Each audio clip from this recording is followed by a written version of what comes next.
ಆತ್ಮೀಯ ಬಂಧುಗಳೇ, ಶ್ರದ್ಧೆಯ ತಂದೆ ತಾಯಂದಿರೇ, ನಲ್ಮೆಯ ಸಾಹಿತ್ಯಾಭಿಮಾನಿಗಳೇ, ಹಿಂದಿನ ಕಾಲದ ಅವಿಭಕ್ತ ಕುಟುಂಬದ ಪದ್ಧತಿಯಲ್ಲಿ ವಯಸ್ಸಾದ ಹಿರಿಯ ಮಹಿಳೆಯರಿಗೆ ಮನೆ ಕೆಲಸದಿಂದ ಮುಕ್ತಿ ಸಿಕ್ಕಾಗ ತಮ್ಮ ಮೊಮ್ಮಕ್ಕಳನ್ನ ಅವರು ಕರೆದು ತಮ್ಮ ಬಳಿ ಕುಳ್ಳರಿಸಿ ಆಡುತ್ತಿದ್ದಂತಹ ಆಟಗಳು ನೆನಪಿದೆಯಾ?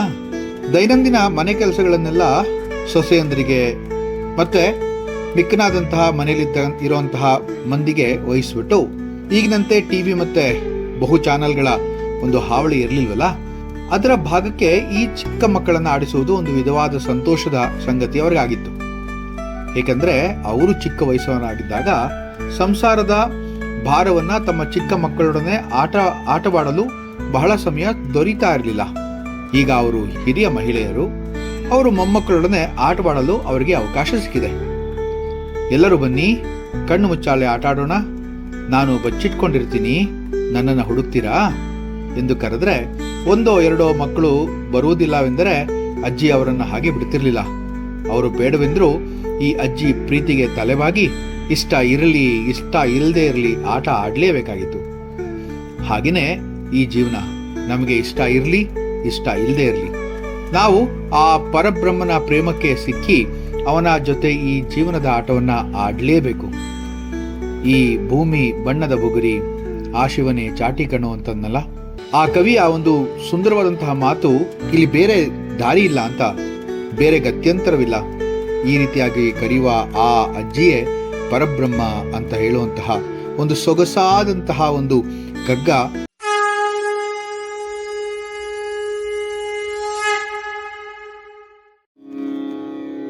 ಬನ್ನಿರಾಡುವ ಕಣ್ಣ ಮುಚ್ಚಾಲೆಯಾಟವನು ಎನ್ನ ನರಸಿರಿ, ಬನ್ನಿ ಮಕ್ಕಳಿರ ಬೇಗ, ಬನ್ನಿರಾಟವ ಬೇಡವೆಂಬರನು ನಾನ್ ಬಿಡೆನು ಎನ್ನುವಜ್ಜಿಯ ಬೊಮ್ಮ ಮಂಕುತಿಮ್ಮ ಮಂಕುತಿಮ್ಮ.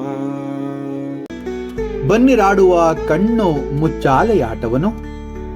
ಇಲ್ಲಿ ಕಣ್ಣು ಮುಚ್ಚಾಲೆ ಆಟ ಅಂತಂದ್ರೆ ಸಾಮಾನ್ಯವಾಗಿ ಮಕ್ಕಳಿಗೆ ಇದು ಸುಂದರವಾದಂತಹ ಆಟ, ಬ್ಲೈಂಡ್ ಫೋಲ್ಡ್ ಗೇಮ್ ಅಂತ ಕರಿತೀವಲ್ಲ. ಆದ್ರೆ ಇದನ್ನ ತಾತ್ವಿಕವಾಗಿ ಮತ್ತೆ ದಾರ್ಶನಿಕವಾಗಿ ತಗೊಳ್ಳೋದಾದ್ರೆ ಅಜ್ಞಾನದ ಸ್ಥಿತಿಯೊಳಗೆ ಇರುವಂತಹ ಜೀವನ ಅಂತಂದ್ರೆ ತಪ್ಪಾಗಲ್ಲ. ನಾವು ಎಲ್ಲರನ್ನೂ ಏನನ್ನೂ ನೋಡದೆ, ಏನನ್ನೂ ತಿಳಿಯದೆ ಬದುಕಿನ ಮಾಯಾ ಜಾಲದಲ್ಲಿ ಒದ್ದಾಡ್ತಾ ಇರ್ತೀವಲ್ವಾ. ಎನ್ನನ್ನರಸಿ ಬನ್ನಿ ಮಕ್ಕಳಿರ ಬೇಗ, ನನ್ನನ್ನ ಹುಡುಕಿ ನೋಡೋಣ ಮಕ್ಕಳ, ಬೇಗ ಬನ್ನಿ ಅಂತ ಅಜ್ಜಿ ಕರೀತಾಳಲ್ಲ, ಅದು ನಿರ್ದೋಷ ಭಾವ, ಶುದ್ಧ ಮನಸ್ಸು, ಜಿಜ್ಞಾಸು ಮನಸ್ಸು, ಇವುಗಳ ಸಂಕೇತ ಅಂದ್ರೆ ತಪ್ಪಾಗಲ್ಲ. ಇಲ್ಲಿ DVG ಅವರು ತಮ್ಮ ಅನುಭವದ ಆಟದಲ್ಲಿ ಎಲ್ಲರನ್ನ ಕೂಡ ಆಹ್ವಾನಿಸ್ತಾರೆ. ಇದು ತತ್ವಚಿಂತನೆಯ ಹಕ್ಕು ಅಂತ ಹೇಳುವಂತಹ ಮಾತು ಕೂಡ ಇದೆ. ಬನ್ನಿರಾಟವ ಬೇಡವೆಂಬರನು ನಾಂ ಬಿಡನು. ನೋಡಿ, ಆಗ್ಲೇ ಅಜ್ಜಿ ಒಂದು ಕತೆ ಹೇಳ್ಬೇಕಾದ್ರೆ ಹೇಳಿದ್ನಲ್ಲ, ಕೆಲವು ಮಕ್ಕಳು ಆಟಾಡೋದಕ್ಕೆ ಇಷ್ಟ ಇಲ್ಲ ಅಂತಂದ್ರು ಕೂಡ ಅಜ್ಜಿ ಹೋಗಿ ಅವರ ಮನವೊಲಿಸಿ ಆಟಕ್ಕೆ ಅವ್ರನ್ನ ಕರ್ಕೊಂಡ್ ಬರ್ತಾರೆ. ಹಾಗೇನೆ ಈ ಜೀವನದ ಬೇಸತ್ತ ಕೆಲವು ವಿಷ ಗಳಿಗೆಗಳಿರ್ತಾವಲ್ಲ, ಆ ಇದ್ದಾಗ್ಲೂ ಕೂಡ ನಾವು ಧೃತಿಗೆಡಬಾರ್ದು, ನಾವು ಹಾಗೆ ಮನಸ್ಸನ್ನ ಚೆಲ್ಲಬಾರ್ದು. ದೇವರ ಆ ಪ್ರೀತಿಯಿಂದ ಕೊಟ್ಟಂತಹ ಈ ಕರುಣಾಭಾವದ ಜೀವನಕ್ಕೆ ಬೆಲೆಯನ್ನ ಕೊಡ್ತಾ, ಆ ದೇವರ ಒಂದು ಪ್ರೀತಿಗೆ ಬೆಲೆ ಕೊಡ್ತಾ ಜೀವನ ಎಂಬಂತ ಆಟವನ್ನು ನಾವು ಆಡ್ಲೇಬೇಕು ಅಂತ ಇಲ್ಲಿ ಹೇಳ್ತಾ ಇದ್ದಾರೆ. ಎನ್ನುವ ಜಿಯೋ ಬೊಮ್ಮ, ಅವನು ಹಠವಂತ ಬೊಮ್ಮ. ನೋಡಿ, ಜೀವನ ಎಂಬ ಆಟನ ಆಡಲ್ಲ ಅಂತಂದವ್ರಿಗೂ ಕೂಡ ಅವನು ಅವರನ್ನ ಬಿಡೋದಿಲ್ಲ. ಏನಾದ್ರೂ ಮಾಡಿ ಆ ಒಂದು ಬಾಲಕನನ್ನ ಆಟಕ್ಕೆ ಅಣಿ ಮಾಡೇ ಬಿಡ್ತಾನೆ.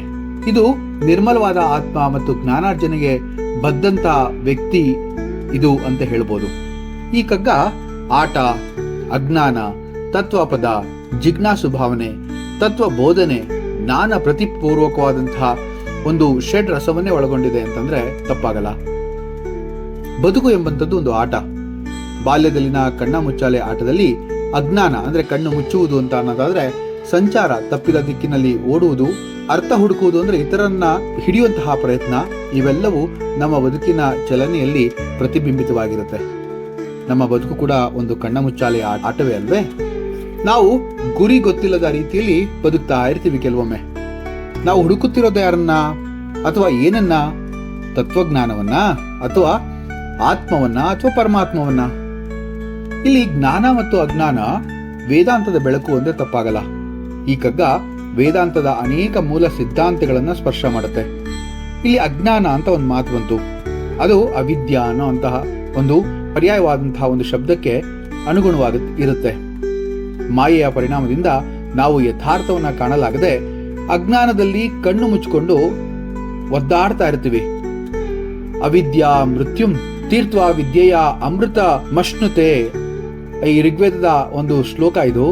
ಅಜ್ಞಾನದಿಂದ ಮರಣವನ್ನು ದಾಟಿ ಜ್ಞಾನದಿಂದ ಅಮೃತತ್ವವನ್ನು ಪಡೆಯೋಣ ಅಂತ. ಅಜ್ಞಾನ ತಿಮಿರಾಂಧಸ್ಯ ಜ್ಞಾನಾಂಜನ ಶಲಾಕಯ ಅಂತೇಳಿ ಒಂದು ಮಾತನ್ನ ನಾವು ಹೇಳೋದಿದೆ. ಇಲ್ಲಿ DVG ಅವರ ಆತ್ಮಪ್ರಜ್ಞೆ ಏನಪ್ಪಾ ಅಂತಂದ್ರೆ, ತತ್ವಜ್ಞಾನದ ಸುಳಿವು ಇದ್ದರೂ ಆತ ಒಂದು ಆಟದಂತೆ ನಮ್ಮನ್ನೆಲ್ಲ ಎಳ್ಕೊಂಡ್ಬಿಡ್ತಾನೆ. ಆತನು ದಾರ್ಶನಿಕನಂತೆ ಬೋಧನೆ ಮಾಡಲ್ಲ, ಬದಲಾಗಿ ಆ ಮುಗ್ಧ ಮಕ್ಕಳಂತೆ ನಿರ್ದೋಷವಾಗಿ ನಮ್ಮನ್ನೆಲ್ಲ ಆಹ್ವಾನಿಸ್ತಾನೆ. ಸಹಜ ಹೃದಯದ ಒಂದು ತತ್ವ ಅವನಲ್ಲಿದೆ. ಅದು ಜೀವನದ ಅನುಭವದಿಂದ ಹುಟ್ಟಿದ ನುಡಿಮುತ್ತಾಗಿರುತ್ತೆ. ಅವನ ಈ ಹಠವೆಂದರೆ ಜ್ಞಾನವನ್ನು ಎಲ್ಲರೂ ಪಡಿಬೇಕು ಅಂತಕ್ಕಂತಹ ಮಮಕಾರ. ಹಠವಂತ ಮಗುವಿನ ಹಠವಲ್ಲ ಇದು. ಇದು ಜ್ಞಾನೋದಯದಿಂದ ಉದ್ಭವಿಸಿದಂತಹ ಒಂದು ಹಠ. ಇಲ್ಲಿ ಕಣ್ಣು ಮುಚ್ಚಾಲೆ ಅಂತಕ್ಕಂಥದ್ದು ಒಂದು ಜೀವನದ ತತ್ವ ಅಂತ ಹೇಳಿದೆ. ಕಣ್ಣು ಮುಚ್ಚುವುದು ಒಂದು ಅಜ್ಞಾನವಾದ್ರೆ ಇತರರನ್ನ ಹುಡುಕುವುದು ಪಾರಮಾರ್ಥಿಕ ಚಿಂತನೆ ಅಂತಂದ್ರೆ ತಪ್ಪಾಗಲ್ಲ. ಆಟಕ್ಕೆ ಎಲ್ಲರನ್ನ ಆಹ್ವಾನಿಸೋದಿದೆಯಲ್ಲ, ಅದು ತತ್ವಜ್ಞಾನಕ್ಕೆ ಎಲ್ಲರನ್ನ ಕರೆಯುವಂತಹ ಒಂದು ಪ್ರಕ್ರಿಯೆ. ಈ ಬೊಮ್ಮನ ಹಠ ಅಂತಂದ್ರೆ ಶ್ರದ್ಧಾ, ಭಕ್ತಿ, ಚಿಂತನೆಯ ನಿರಂತರತೆ ಅಂತಂದ್ರೆ ತಪ್ಪಾಗಲ್ಲ. ಇದೆಲ್ಲ ನಾವು ನೋಡಿದಾಗ ಇಲ್ಲಿ DVG ಅವರು ಬೋಧಕರಾಗಿ ಅಥವಾ ದಾರ್ಶನಿಕರಾಗಿ ಇಲ್ಲಿ ಮಾತಾಡ್ತಾ ಇಲ್ಲ. ಜೀವನ ಒಂದು ಆಟ, ಆದರೆ ಅದು ತತ್ವಜ್ಞಾನದ ಮೂಲ ಹಾದಿ ಅಂತಂದ್ರೆ ತಪ್ಪಾಗಲ್ಲ. ಈ ಕಗ್ಗ ಒಂದು ಕಥೆಯ ಮೂಲಕ ಅಥವಾ ನಾಟಕ ರೂಪದಲ್ಲಿ ಕೂಡ ಮಕ್ಕಳಿಗೆ ಮತ್ತೆ ಈಗಿನ ಕಾಲದ ಪೀಳಿಗೆಯವರಿಗೆ ಹೇಳ್ಬೋದಂತ ಒಂದು ಸುಂದರವಾದಂತಹ ಕಗ್ಗ ಇದಾಗಿದೆ. ಈ ಒಂದು ಕಗ್ಗದ ಒಂದು ಹಿರಿತನವೇ ಇದು ಅಂತಂದ್ರೆ ಇಲ್ಲಿ ತಪ್ಪಾಗಲ್ಲ.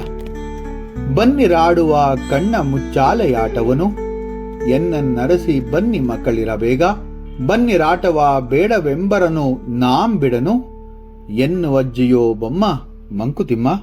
ಮುಂದಿನ ಕಗ್ಗದೊಂದಿಗೆ ಮತ್ತೆ ಭೇಟಿ ಆಗ್ತೇನೆ. ನಮಸ್ಕಾರ.